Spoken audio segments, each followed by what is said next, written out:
Stott Rueck, Devon Hunter, Jamie Weisner. Coach, we'll just start with them. Hard to put this one into words. Stanford played a great basketball game tonight and executed defensively, especially at such a high level, kept us on our heels and pushed us off our spots and made our inside game, for most of the game non-existent. And you're going to get their absolute A game when we play, especially with what's riding on it, like what was tonight. And for 30 minutes, it was like a depressing scene out there. It was just, we're off our game. It's not fun. It's just a struggle. Everything was. And, when you're off your game, it just feels miserable. And then things changed. And the last, 12, 13 minutes of this game was an absolute blur. It was a stretch, of basketball that none of us will ever forget. It's the first time in a long time since Oregon State has beaten Stanford, and it's the first time for this group. And this is a group that came here to, to do that and to beat the best team. And certainly this is one game. This is only the 6th game in conference, but it was a significant one for us. And I couldn't be prouder of the will to compete that this team had to have. The crowd was unbelievable, and we rode that energy. They stuck with us. The Tennessee loss was a tough one on everybody. Nobody wanted to relive that. And so, for them to have the joy of the win was so refreshing and, rewarding for us. But I just couldn't be prouder of these guys, the senior group that came here to turn this program. It's a significant win for that reason. And so really proud of the effort today. You mentioned the Tennessee loss, Scott. Do you think you won today because you guys learned how to come back in that game and fight the whole time? And Gonzaga and Stanford last year, and a couple other ones that had a similar feel, the Notre Dame game here a couple years ago. And there's been several that have been similar, to this one today. And I think it's a culmination of all those things and knowing how and just saying, sooner or later you say enough. And that's what I saw out of Devon today. She's just like, enough, we're winning. And her passion, her getting out of character and becoming, our leading three-point shooter today, that's a tribute to not only her ability, but also her desire and her will, to get this team over the top. And that's when a couple years ago, this team learned how to win just in general in the Pac-12 and just said enough. The Arizona State game, the infamous Jamie game, it was just enough. We're close, let's just win these. If we can be here, why can't we win? And so today I kind of had that feel. It was like enough of this. Let's find a way and let's get this done. And so I think it was a culmination of all those experiences. You went zone in the second half, and it really took them out of their rhythm offensively. You played like one possession of it in the first half, right? Why didn't you keep with it in the first half, and then why did you change? Yeah, well, it's a good question. I mean, we could have gone zone earlier. We haven't used our zone a lot this year, and Stanford's a team of precision. We're used to, we played nothing but zone my first couple of years, and I watched them shred it. Even when it was at its absolute best, they would find a way. I was worried about them getting comfortable, and when you're down at that rate, we were down 8, 10. During that stretch, a three-point shot is huge. You give them a couple. And so there were reasons not to, but eventually we needed to. It did keep them off balance, and then it was the defense that we rode down the stretch. It was effective tonight. I liked how well we executed in it. I thought the communication on the perimeter, in order to be good in it, you have to play with that level of urgency, and you watching Devon and Gabby and Jamie, because that ball seemed to be on the left side a lot where those three players were. They communicated so well and bumped and took away shots, and then we impacted their pull-up jumpers as well through that. And then we rebounded really well, which is another concern that I had in it. But Marie was awesome down the stretch. Devon was awesome on the boards, and, it worked. Jamie, you hit that three to put you guys up 8 or whatever it was. You pumped your fists and going back down. Talk to me about that emotion and then just getting a win finally against Stanford. On that three, I was just open. I didn't really think about it, just let it go, and it went in. And I felt the whole crowd erupted, and that was awesome. Just have Beaver Nation behind us, and they were so loud, and just that feeling is incredible, and you don't get that many times in your life. And so I don't know, just really proud of this team and happy. Devon, you've had some good games the last time, and just get a chance to play. What kind of was going through your mind today? Hitting some threes, were they just open? Was that something you looked for in the game? Well, to be honest, in warm-ups I didn't miss one. And so I was like, don't think about it, because then you're going to miss every single one. So I just went for it, and I know it was everybody like driving, getting open, and they were open shots, so I had to take them. Scott, like you kind of already mentioned it a little bit, being these seniors able to finally come full circle and beat the Stanford team, the only team that these seniors haven't beat. From when you first started, even this group of seniors came in, just talk a little bit about how important it is for them just to finally get Stanford. Well, I think you come here on a vision, and that vision became reality, really a year ago. And we had so much success. You want to raise a banner. Of course, everybody wants to raise a banner. That's why we play. You want to be the best team. But a year ago, that was the one thing that was left undone, was Stanford. We hadn't beaten them. We had a great chance last year, and like they said, they were party crashers, and they were last year, and so that was in our mind, I think. But you want special moments. That's what this is about. This is about doing something that's so unique. That's what team sports is, and you wait for special moments. And tonight, just the way it worked. I mean, it could have been if we would have won by 20, we'd say, what a great game. But to be down like we were, to come back, show the character resiliency against that.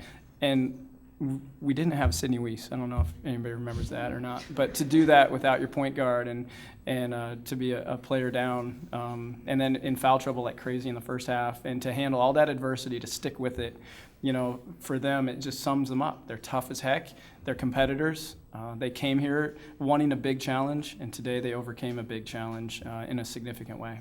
And then Jamie and Devon, for you guys, is it almost that much sweeter to have to wait until you guys are almost out of here to beat Stanford than to beat them, come back the way you did, and just talk about like how important it was to you guys to finally beat them before you guys were done here? I mean, I don't know. I've only experienced it once, so it's pretty sweet. But I remember it was in a timeout, and we were trying to calm Devon down, and she's like, "No, I'm not getting blown out to this team 4 years in a row." And I think we just rallied around stuff like that energy, and we just came together as one. Everyone stepped up. Our bench was huge, just loud, and they're always there supporting us. And so this is a team win for sure.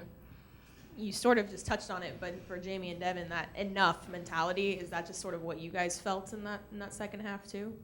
Yeah, for sure. I think everybody gave up their heart. Like, we knew it was all or nothing in that second half. So I think that everybody that was on the floor, even on the bench, gave everything they had for that comeback. Jamie, were you battling Thompson? What was that, the matchup? What was man-to-man? Yeah, I mean, we usually don't have like direct matchups, but she ran down my side most of the game. So, Coach, you guys team did a great job against her. She went 4 for 16, and defensively, whether you were in the zone or not, what do you think about that? I don't think defense was our biggest issue tonight. I really don't. I mean, they made us. When you're down on the board and can't score, then every bucket feels like they scored 20 on that play. We gave up a couple back doors and things that I don't love, but I thought we really competed. I thought they had to work for everything they got, whether we played man or zone. The zone proved more effective. I mean, we held them to 24% shooting second half, which was more like us. And then I just thought offensively we played with a different level of urgency. We attacked, we saw the floor a little quicker, the ball started going down, and then it was just this thing that worked together, but I loved our D. You mentioned Devon's attitude, but this game was sort of unreal from the very beginning from Devon. I mean, Devon, you were pumping your fist even after the first basket, and you get 5 3-pointers plus 12 rebounds. That's an incredible game from Devon, isn't it, for this year? Yeah, for anyone. I mean, and it was special. I saw that too. I saw that first three went down, and she knew they challenged her. I mean, that's how they've defended her. They've helped in on our 5 and left her on the perimeter and kind of dared her to shoot. And enough of that. right? Enough. Okay, if I'm going to be the one that they're going to leave, then I'm going to be the one that makes shots. And tonight she rose to the occasion, and that's just what she's capable of. There's really nothing on the court she can't do. She could play 1 through 5. I think almost all the great questions have been asked, but I have to ask something. Such a great game. Just for Devon and Jamie, I know you've been around a long time, but when nothing's falling and you're down 15 points, it's just not looking good. Was there ever a point where, in your mind at all, where you're thinking, we're playing Stanford again later in the year, maybe it's just not our night, or did you just, something just click and you said, there's plenty of time here, we can do this? Because you scored 28 in the fourth quarter and 30 in the first 3 quarters. I mean, that's an amazing change. Yeah, I mean, I don't think we ever doubted, and I think that showed tonight. At halftime, we just talked about, don't hang your head. We're going to, if you miss a shot, we just got to keep chipping away at this, at their lead. And, we didn't really come out in the third quarter really strong, but we just kept saying, we got this is our house, and let's just keep chipping away. Got to get points and get stops, just one possession at a time. And I think that was our mentality throughout the whole second half. For Scott and Jamie, in the fourth quarter, you hit that three-pointer. Was that just the moment where you felt like you found the rhythm, or were you guys trying to draw something up? I know they were particularly tight on you in the first half, so were you trying to adjust what you could use her to do on offense in the fourth quarter? I don't think we changed necessarily from the third to the fourth. I think we did we only used 3 or 4 plays, I think. In the fourth, we just kept repeating those, and they were effective. It put us in a little more of an attacking situation, and I thought it was effective just as we went. And I should say that our staff did a great job. Coaches did a great job, not only in game, but also preparing, and so this was a struggle, for us too. You're just trying to help them, let's find something to get each of them going and give them space. And that's what I'm saying. Stanford does such a great job scouting, that they know what's coming and they have a plan for it, and they give you what they want to give you. You really got to work hard to create what you want. And so then we found a few things, I thought, down the stretch, and that freed her up a bit. Gabby as well.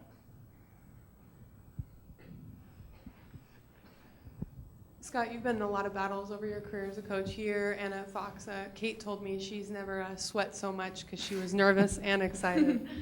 I was curious, on the sideline, did you feel that too? As a coach, are you watching and going, God, we just can't hit a shot here. What are we doing wrong? Or did you think, we're going to make a run, we're going to make a run? I know him well enough to assume we're going to make a run. That we haven't been blown out. The UCLA game this year was such a weird one for that reason. Perfect storm kind of at that moment in the season for us. But this team competes and is in every game, it seems, and gives himself a chance. So I kind of assumed that, but at the same time, you don't know. I don't know if are they going to answer our run or not. When Lily hit that jumper, we had cut it to 8, and she hits the jumper, maybe 6, and she hits the jumper. Then we get the foul call on Marie, and Kylie goes to the free throw line, makes 2. That's back to 10. You're like, can we just put it together? And then from that point forward, it was. And so, I've learned never to underestimate what this group can do. And so it's just another team, that I've been blessed to coach that has that resiliency to them, and I can think back to a couple games in my career that this one resembled. You're kind of down and out, and it doesn't feel good, and then all of a sudden magic happens. And the next thing you know, you're on a run, and it's a wave that can't be stopped. And next thing you know, the clock runs out, and you're up 8 or you're up 6, and you're like, how the frick did that just happen? And this was one of those today, and it's just having a team that loves each other and loves the game and plays right and wants to win, usually more than the other team, if not always. I feel like we have to ask about, they took Ruth completely out of the game offensively, and you went to Marie late, but you kept trying to go to Ruth. Were you thinking okay, at some point she's going to make one of these shots, and then why did you eventually just go with Marie? Well, I think Marie was just a normal sub-rotation just to give Ruth rest, and then when things start working, you roll with them, and I don't substitute by a pattern or by minutes or something that's predetermined. It's off feel and what the game demands at the time. And at that point, we were getting it done, and Marie had a good rhythm going, and why mess with that? you know, and so that was the reason. They did a good job on Ruth. I mean, they were athletic behind her, and and so, you know, fortunately we have some depth. All right, thanks, guys. All right, thank you.